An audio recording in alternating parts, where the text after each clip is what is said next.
लड़का में कुछ बजा के आवा बोल दे। हेलो नाई देख ले।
बड़ा सुघर गीत के संकेत हमारे गुरुजी करत हो। देखा गीत तो सब गावेला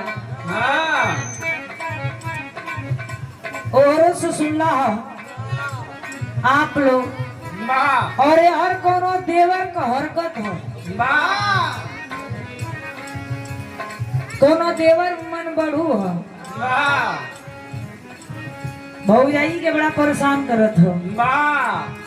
भौजैया शिकायत कैले है नैहर में कहले हो कि दू भाई हमार लोग लेकिन हमार जोन मरद बड़न हमार तो कुछ बतिए ना सुनेलन कहत हिय का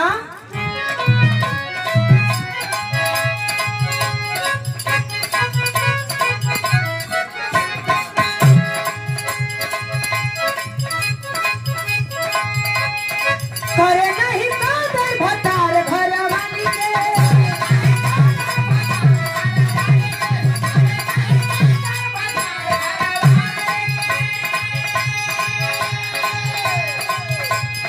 लाग जाई बरहन जवानी हरियाली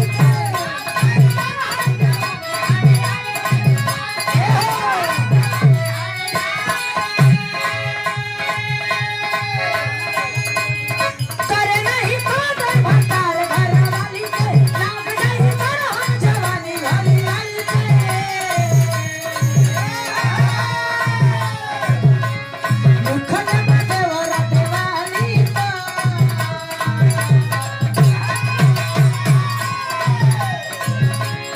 निखल देवरा देवाली पर भौजी मोर पानी पूरा उठना हाली पर निखल देवरा देवाली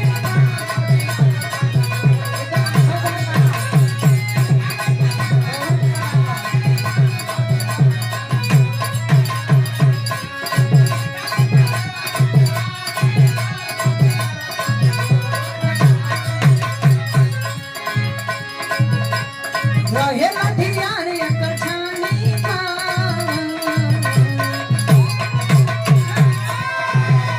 रहे लठियार एक छानी स्वयं देवर उठना हाली रहे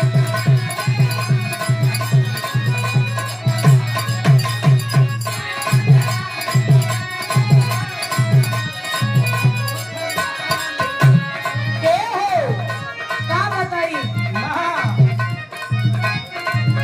कितना ही देवर मन बढ़ू हो गल वाला लोगन ई लोगन के समझावल बड़ा जुजम हो गल ह।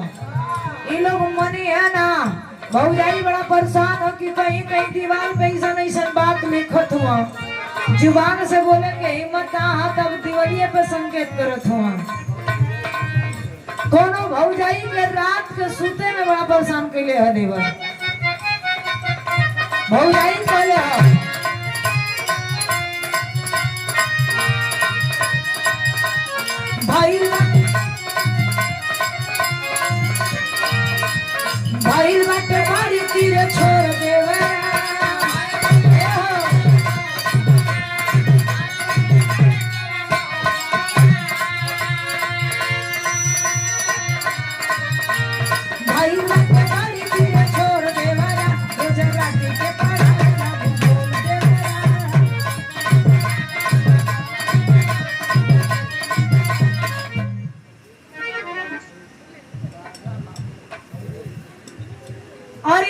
भैया राजा बाबू फरीदपुर की पावन धरती से 50 रुपए जोड़ों में प्रणाम आशीर्वाद के जा रही। आज दुकानदारी घाटे में चलता भाई। हाँ चला करो घाटर से बड़ा सम्मान और बड़ी प्यार है। अरे प्रयागराज के धरती हो, कोनो दिक्कत था। देख लो भैया, अब ये पानी बिगड़ गल के वहां दूसर को लगा देने रोल का।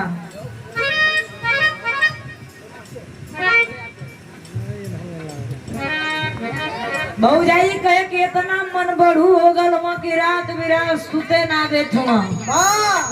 रात बिरात आके कहो तरह की ये भौजी पढ़ निकला, समाज में पढ़ो रहू तो केहू कुछ कही ना। बतावे का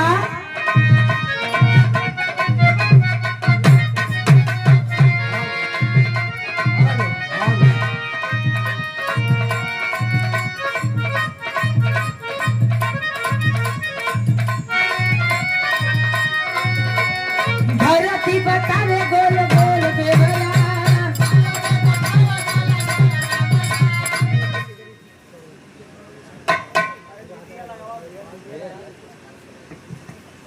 और रखे आदरणीय परम पूज्य परम सम्मानित हमारे गुरुजी राम सुमेर पाल, हमारे पंकज गोविंद पाल की आप गुरुजी हैं, हमारे गुरुजी भी हैं और बिहार के बड़े अच्छे कलाकार हैं, पारखिक हैं आप। हमारे गुरुजी की ओर से 500 में से 2100 दू नजर मत करा, वो लड़का के दिला 500। हाँ गलत ना करिए, देखिए बाबू भाई वो लोग ऐसे कर पा। और समाजवादी पार्टी के महासचिव हैं आप। भगवान करे कि हर वक्त हर मोड़ पे मालिक के हमेशा तरक्की कर ले जाए। ना दुकानदारी पहले ही देखा घाटा में बाबू जी।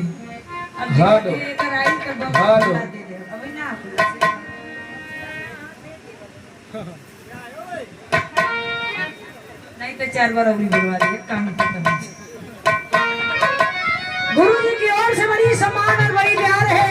और ऐसे ही बच्चन के हमेशा आशीर्वाद बनाए रखें। और आप ही लोगों का आशीर्वाद को जरूरत हो। हमन के पास ना गौला के लूर बांधना तो ये हमन के समाज में बोलने के शोहर बा।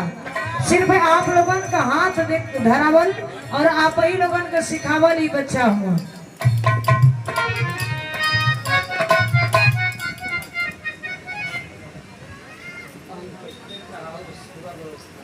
और ये देखिए बड़े भैया अंकित टेंट हाउस, ये पूरी व्यवस्था है।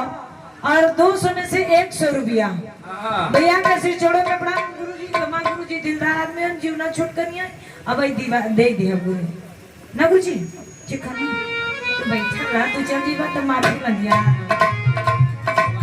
100 रुपया हम चाहिए हमारे गुरुजी सुमेर पाल बिराग के बड़े अच्छे कलाकार। और हम चाहते हमारे गुरुजी हमारे मंच में आइए, थोड़ा सा सम्मान कर ले हम। अरे हम बच्चा आज बोलो मत, थोड़ा दर्शन वर्शन दे दे। गुरु गुरु की ले जरूरी पहले की हो जाएगी यही में तो कुल है बा गुरु जी का बा।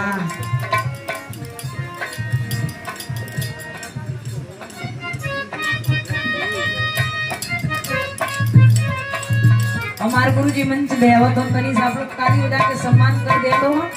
ताली बजाने में कोनो खर्चा ना लगे। हाँ तनी बजा दो, जोर से बजा दो, तनी ढोल हारमोनिया से ज्यादा सुना है। क्या बात है ये होए के चाहिए भाई, तू तो बड़ा खराब बजावा तू।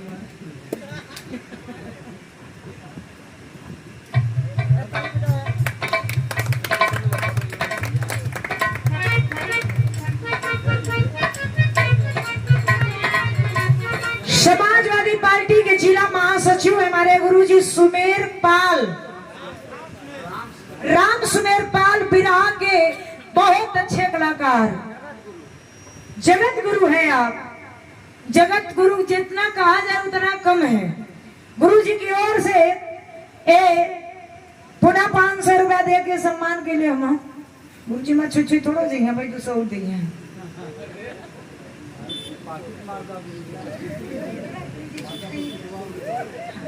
गुरुजी की ओर से हमारे देखी समाजवादी पार्टी के महासचिव है, आपकी ओर से 100 रुपया ये आशीर्वाद है, प्यार है, दुलार है भैया बाबू से ले जाला की ये देखी पैसा ना प्यार भरा आशीर्वाद, सुंदर पुष्पहार, ऐसे ही आशीर्वाद गुरुजी बनाए रखे।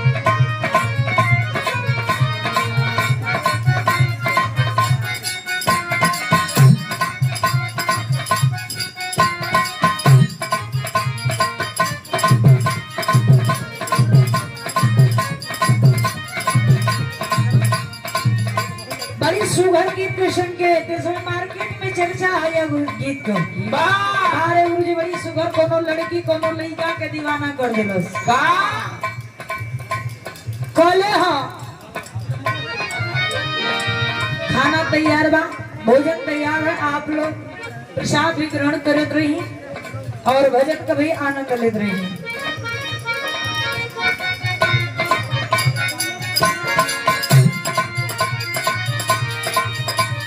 कोनो लड़का कोनो लड़की के कहे ओकर देख के ओकर शिकार के वर्णन करे, कहत हो कैसे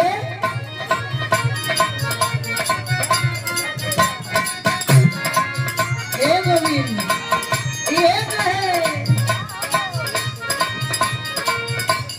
लड़कन के दिलवा दीवाना करलू,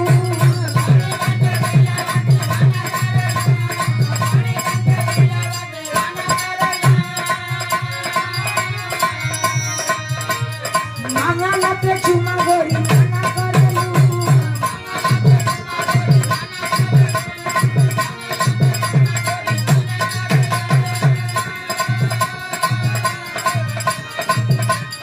लड़कन के दिलवा दीवाना करलू, मांगला पे चुमा गोरी मना करलू, गली गली घर बहु रही करू, कहां तू रोजाना जाना जाना करलू।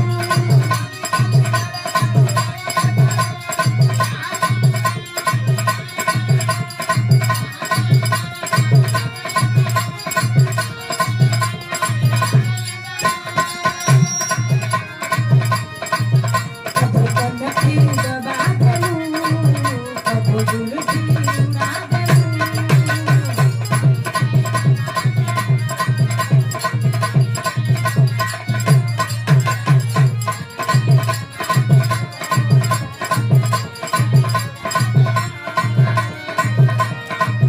कबो कनकी दबा देलू, कबो केसिया उड़ा देलू, करे जाओ पगले बना देलू, पूरा पगले बना देलू, पसंद से पगले बना देलू। और ये देखिए बड़े भैया आदरणीय परम पूज्य ब्रह्म सम्मानित, बड़ा सम्मानित आदमी और बड़ा सम्मानित हर कलाकार, ये सब कोई कलाकार ना हुई कि भैया के दरवाजे पे ना पहुंचे हुई हम ना जानत हुई हम बिहार रही यहाँ से, अगर बिहार और रहला तो इतना बड़ा प्यार है भैया को, बिहार पहुंचलन। दरोगा यादव बड़े भैया आजमगढ़ से गीता बाजार, गीता नगर, सॉरी क्षमा चाहते हैं, गीता नगर बाजार, प्रतापगढ़ गीता बाजार, अच्छा प्रतापगढ़ गीता नगर, क्षमा चाहते हैं, गीता नगर की पावन धरती से प्रतापगढ़ गीता नगर की पावन धरती मेरे बड़े भैया की ओर से 201 रुपया छोड़ो में प्रणाम आशीर्वाद की जा रही। अब तो सब कुछ सही है ना भैया, चलिए बहुत बढ़िया, भगवान करे कहीं सही, मालिक का आशीर्वाद भैया हमें हमेशा सुखी रही आप लोग। हम कलाकार नहीं कर सके, आप लोगों से कोई ले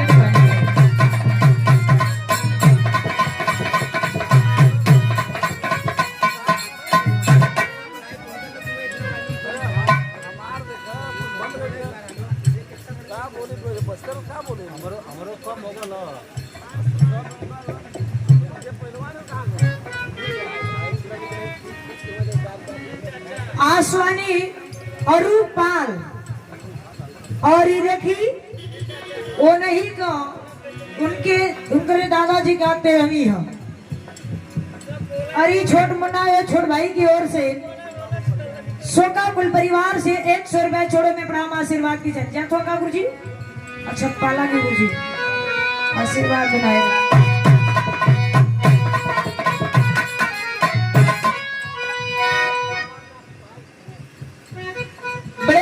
बड़े भैया बड़े बाबूजी हमारे अमरनाथ पाल फरीदपुर की पावन धरती से एक क्या दे करके सम्मान किए हैं। छोड़ो में प्रणाम आशीर्वाद की जा रहे। हेलो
करने पे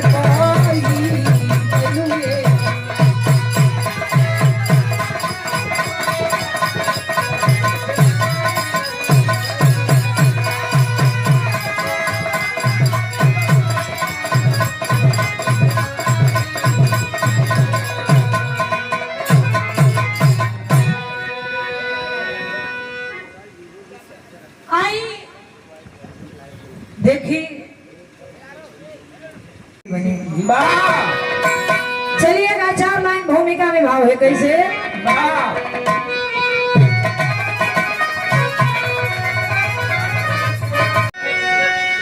4 लाइन भूमिका में भाव है कैसे बोली?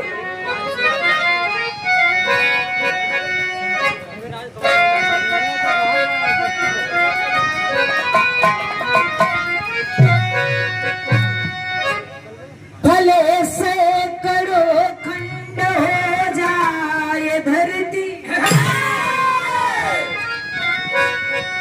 गगन गिरी पड़े चाहे बन के दीवार,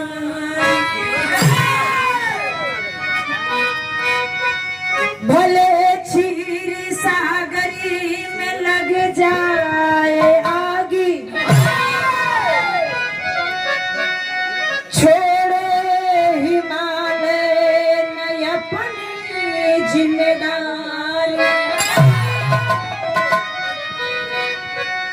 उगे भान पूरब से पश्चिम भले ही, मगर चांद तारा नभ से हटेगा, जहाँ माई मई हरी की महिमा प्रबल है, उजड़े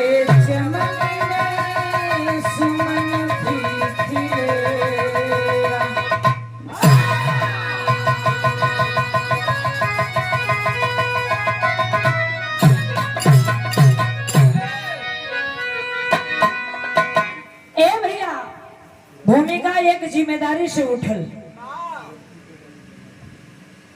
भले सैकड़ों खंड हो जाए धरती, गगन गिर पड़े चाहे बन के दीवारी, भले क्षीर सागर में लग जाए आगी, छोड़े हिमालय नहीं अपनी जिम्मेदारी। जिम्मेदार आदमी वो होला आधी रात पछले पहर अगर आदमी जब भी याद करेला ओके हमेशा हाजिर होके के चाहे। जो जिम्मेदार आदमी होला अगर जी हाँ बोल दिली कि नहीं यहाँ आवे कमरे में तो कुछ लोग बाड़ा, लेकिन कुछ लोग ऐसा बाड़ा मन मोर महुआ चित भूसौले। हाँ हाँ। चल जइया मट्टी फूके घाटे पर तो कह दिया कि वही तनी से रमाड़ बजत रहलो वही बजावे लगली हम। हाँ इस फोन ना उठोले। यही से फोन ना उठोली। तब अगर घरे अगर सवेरे उवेरे फोन करवा तो यहाँ की 5 चला से पहले फोन उठी। मेरा रू फोन उठाई कहीं तुरंत तब गरमा से निकलना है। अब तू फोन करत करत मर जाएगा। फोन अगर आई बाद में अगर अबो कैलन कि ये कही हाँ कि हम माई के लिए आकर चल गली वहां तो नहीं हम चल गली केहू के लफड़ा में।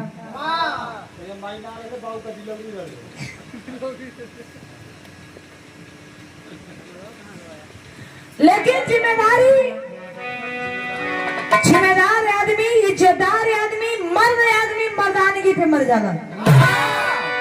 जिम्मेदार आदमी होला तो चाहे आग बरसे चाहे पानी बरसे अपने जिम्मेदारी अपने बात के हमेशा अटल रहेला।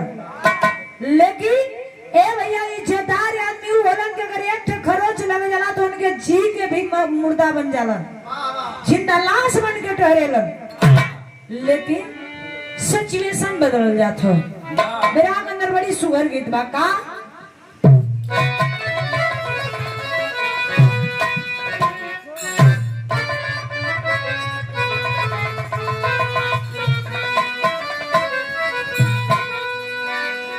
हो तनी सुनी। हाँ आज के सिचुएशन में जिंदगी का कोनो गईलू ना। अब वही 3 महीना पहले हम ही अपना कोनो वैल्यू ना रहल मार की अब परा निकली भी तो। लेकिन घमंड इंसान के अंदर हो जाला केहू केहू के अंदर। ऐसे गुरुजी हमारे गीत के माध्यम से संकेत केलन कैसे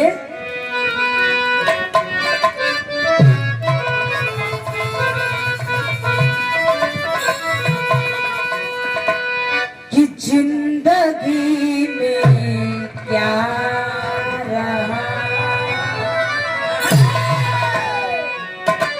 जिंदगी में क्या रहा, ओहे सांस मर जाने के बाद।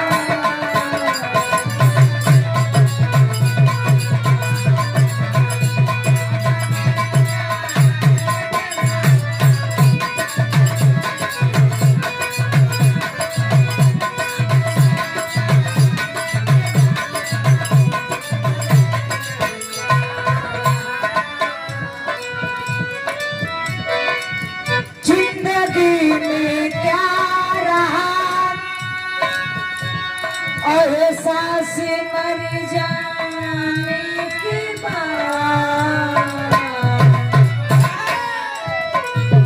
आएंगे साजन मेरे, आएंगे साजन मेरे सावन गुजर जाने के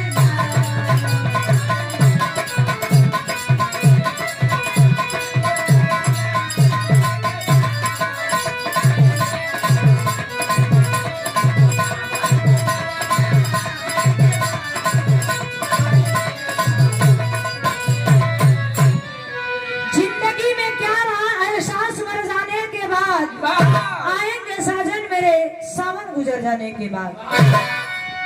जिंदगी पानी के बुलबुला है आज बोलो तनी कल न बोलो। आज हम यहाँ गावे आल बड़ी कल ये कुछ हो जाए तो ये हो कि लास्ट विराह गोविंद से रहल। तबीयत खराब भल हमार 13 तारीख के 12 तारीख से हमार रहल सुभाष निराला से विराह कल की देखो ये लास्ट मंच कविता से हमार रहल। कब के करे आखिरी हो जाई कोनो वैल्यू ना हो। आज बाबू गल बनम कल हम जाई। लेकिन बड़ी सुघर भाव हो कैसे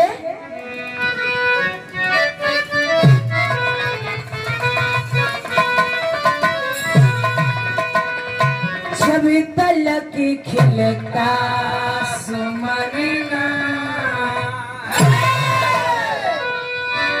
जब तलक खिलता सुमरना बागवा के बागन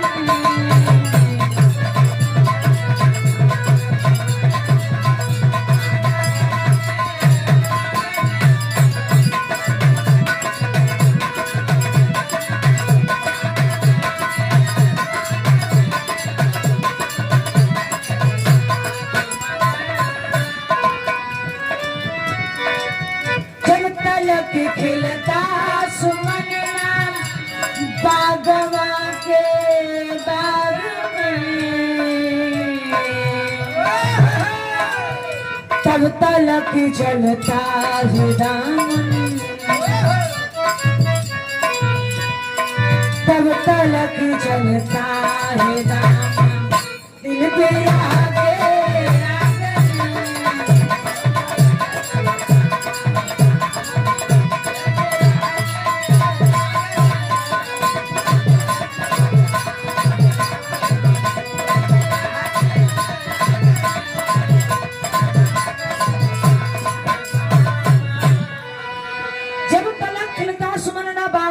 बाग में, तब तलक जलता है दामन दिल विरह के आग में। गौर करिएगा, जिंदगी कितनो बढ़िया कहल जाला कि अपने दरवाजे पे कितनो बढ़िया कितनो सुगर अगर पौधा लगा दो, कौनो चीज के पौधा होगा, चाहे बगिया लगा दो, जो ना बगिया अगर ज्यादा पत्ता देवे लगल, कली देवे लगल, तो जानला कि फल फूल ओकरे में रहबे ना करे।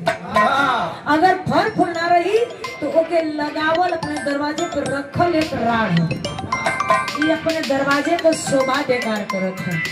वैसे ही औरत के जिंदगी होले, मेहरारू के जिंदगी उतने होले जब शादी ना होई लेला तो लोग ये करन, अगल बगल जब बाबू माई बियाह करन यार